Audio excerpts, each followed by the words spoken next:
నా పేరు Nageswara Rao, department of zoology, Osmania university.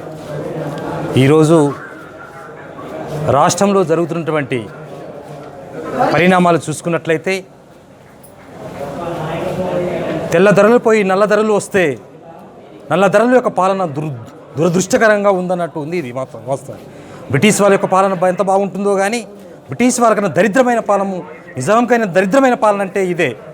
ఒక వ్యక్తి భావ స్వాతంత్రపు హక్కు ఉంటే దాన్ని కూడా మాట్లాడుకుంటా మా ఎంపీ గారిని మేము సన్మానం చేద్దామంటే దాన్ని కూడా సన్మానం చేయించే దౌర్భాగ్య పరిస్థితి.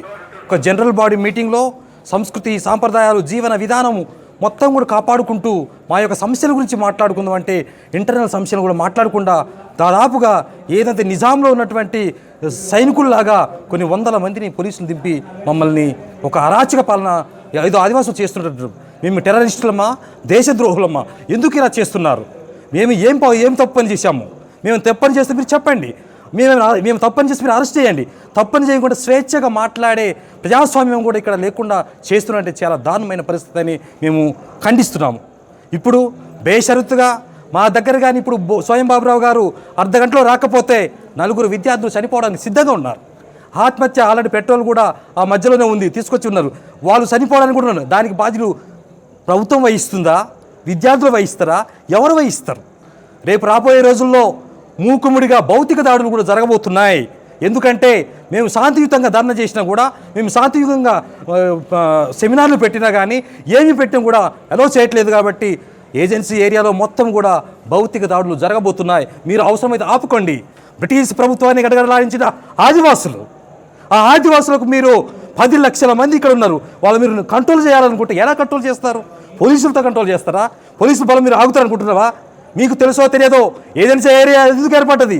ఒక 4 విద్యార్థులైన సిద్ధో, కనహ, చందోబారు 4 విద్యార్థుల వల్ల 50,000 మంది విద్యార్థులు ప్రాణత్యాగం చేస్తే ఏజెన్సీ ఏరియా ఏర్పడ్డది. ఆ ఏజెన్సీలో మొత్తం కూడా లంబాడి వచ్చి ఏజెన్సీ సర్టిఫికేట్ లంబాడీస్కి ఇస్తున్నారు కానీ ఆదివాసులకు ఇవ్వట్లేదు. ఎంత అన్యాయం! అన్యాయం జరుగుతుంది కాబట్టి మేము భౌతిక దాడులే కాదు, ప్రాణత్యాగానికి, ఆత్మత్యాగానికి, ఆత్మహత్యలు చేసుకోవడానికి కానీ, చంపడానికి కానీ, సావడానికి కానీ సిద్ధంగా ఉంటున్నామని చెప్తున్నాం. ఇది నేను ఒక్కటి చెప్పేమట్టు కాదు, 10 లక్షల మంది ఆదివాసులు చెప్తున్నారు. మీరు ఈ యూట్యూబ్ కానీ మీరు టీవీలు ఎక్కడైనా చెప్పుకోండి, చావడానికి దాదాపు 10,000 మంది విద్యార్థులు ఇప్పుడు సిద్ధంగా ఉన్నారు. ఎందుకంటే చదువుకున్న నిరుద్యోగికి ఎవరికి కూడా ఉద్యోగాలు రాలేదు. ఎందుకు రాలేదు? అక్రమంగా వలస వచ్చిన, దొడ్డిదారిన వలస వచ్చిన లంబాడి వల్ల రాలేదని మేము బాహాటంగా చెప్తున్నాం. లంబాడిని ఎస్టీ జాబితాలో తొలగించాలని బాహాటంగా చెప్తున్నాం. ఒకవేళ తొలగించకపోతే సుప్రీంకోర్టు వేసాం. సుప్రీంకోర్టు ఆల్రెడీ కేసు వేసాం. మీకు దమ్ముంటే అఫిడవిట్ దాఖలు చేయండి, సుప్రీంకోర్టులో తేల్చుకోండి. కానీ ఇలాంటి బీటింగ్లు అడ్డంగా మీరు ఆపు చేస్తే మాత్రం చాలా పరిణామాలు తీవ్రంగా ఉంటాయి. మీరు అనుకుంటున్నారు కదా ఆదివాసులు 10 లక్షల మంది అనుకుంటున్నారేమో, కానీ ఈ ఆదివాసుల శక్తి ఎవరు కూడా ఆపలేరు. ఇది చాలా పవర్ఫుల్. ఎందుకు చెప్తున్నానంటే వాస్తవానికి ఇది లంబాడీలకు హెచ్చరిస్తున్నాం. మీరు కానీ మమ్మల్ని అడ్డుకుంటే, ఇంకోసారి అడ్డుకుంటే మీ తండాలు గ్యారంటీ కాలిపోతాయి. మేము సిద్ధంగా ఉన్నాం, చనిపోవడానికి కూడా సిద్ధంగా ఉన్నాం, చావడానికి సిద్ధంగా ఉన్నాం, చంపడానికి సిద్ధంగా ఉన్నాం. అవసరమైతే మా ఉద్యోగాలు రాజీనామా చేసి మేము బయటకు వచ్చి ఉద్యమాలు చేస్తాం. బ్రిటిష్ పాలన కాలంలో ఏ విధంగా ఉద్యమం చేశారో అదేవిధంగా మేము ఉద్యమం చేస్తామని బాహాటంగా చెప్తున్నాం. మీరు కేసీఆర్ కూడా చెప్తే ఒకటే వినిపిస్తున్నాం, మీరు లంబాడీల పక్షాన ఉండండి, కానీ వాళ్ళు అక్రమ వలసవాదులు అనే విషయం మీకు తెలుసు. మీరు నోరు విప్పకపోయినా పర్వాలేదు, ఏదో ఒక రోజున సుప్రీంకోర్టు ద్వారా నోరు విప్పిస్తాం. వాళ్ళని బహిరంగంగానే మేము మా గుడాల నుంచి వెళ్ళగొట్టే రోజు వస్తుందని మేము తెలియజేస్తూ ఈ అవకాశం దాని ముగిస్తున్నాను. Thank you one and all. Delhi యొక్క ప్రోగ్రాం December 9th ప్రోగ్రాం ఉంది.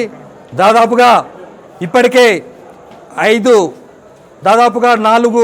రైళ్లు బుక్ అయిపోయినాయి, విమానాలు కొన్ని బుక్ అయిపోయినాయి. విమానాల్లో కూడా కొంతమంది బుక్ చేసుకున్నారు, కొంత బస్సుల్లో పోతున్నారు. అనేక విధంగా దాదాపుగా ఆదివాసీ ప్రజానీకం మొత్తం కూడా ఢిల్లీకి ప్రయాణం అవుతుంది.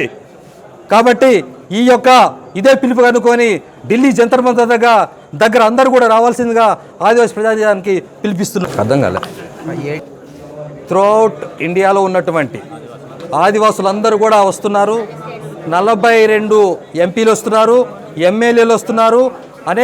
ఉన్నటువంటి 40 కోట్ల మంది ఆదివాసుల్లో దాదాపుగా 10 కోట్ల మంది ఆదివాసులు అవసరమైతే UNO నుంచి కూడా కూడా వాళ్ళు కూడా వస్తున్నారు. యుఎన్ఓ వేరే దేశాల నుంచి కూడా వస్తున్నారు. ప్రజలకు అన్యాయం జరుగుతుందని చెప్పి ఆల్రెడీ నేను యుఎన్ఓలో కూడా రిపోర్ట్ చేశాము. వాళ్ళు కూడా ఇక్కడికి బయలుదేరి వస్తున్నారు. అవసరమైతే మీరు ఆ సభను ఆపుకోండి, చూద్దాం. సవాల్ ఇస్తున్నాం మీకు, ఇదే మా సవాల్. లంబాడీలను ఎస్టీ నుంచి తొలగించాలనేది మా యొక్క డిమాండ్. బహిరంగంగా చెప్తున్నాం. మీరు ఏమి చేసుకున్నా పర్వాలేదు, సావడానికి సిద్ధంగా ఉన్నామని ముందుగానే చెప్పాం మీకు. దేనికని మేము సిద్ధమని చెప్తున్నాం.